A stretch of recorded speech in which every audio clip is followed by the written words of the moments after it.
Hey guys, Miss B. Hanley here, and today we're going to talk about how to cite evidence properly in your essay.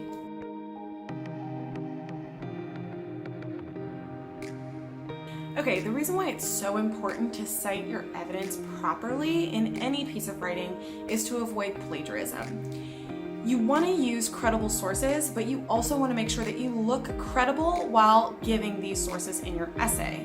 If you put them in your essay, even just in quotes, and you're not citing the author, you're doing the author a disservice and you're not showing that you actually did the research of looking up who the author was or who actually came up with the idea from the quote that you have. When you quote something and when you paraphrase something, it's so important to give credit to the author. Even if you were to paraphrase something and put it in your essay without citing the person that you got the information from, you are using plagiarism in your essay. So in order to avoid that, let's take a look at how we can cite things properly when we've introduced the author or when we haven't introduced the author. Okay, so in my first example here, we're talking about when the author isn't mentioned in the same sentence as your quote. So here's my example. The languages start from scratch, signs or other elements devised to represent essential concepts. And then I've cited my information at the end. So I started with my quote and then I put a parenthetical to begin my citation.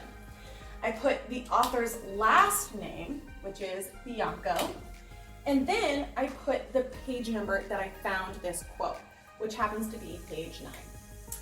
I ended off with another parenthetical and then I put my period. I always put my period outside of the parenthetical.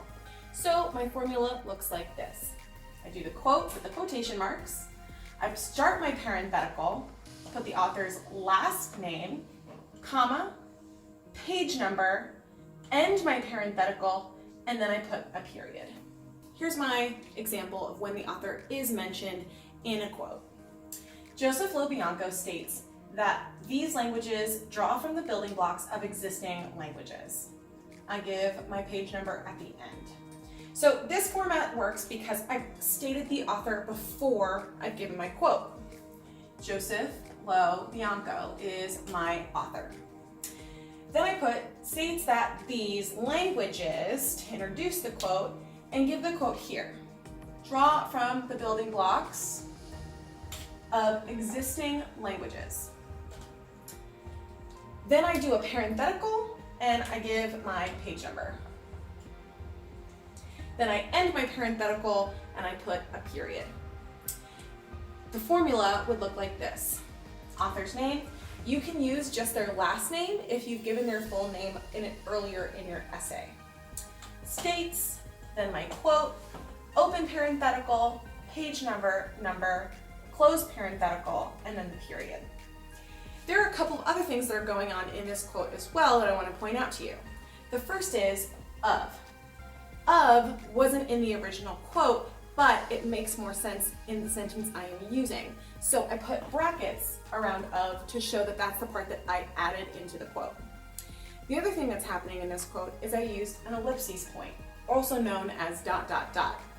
This means that there are words that come between existing and languages that I've left out to make more sense for my essay.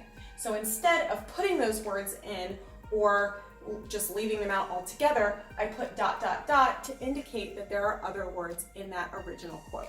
All right, so that's about it for how to cite something correctly in your essay.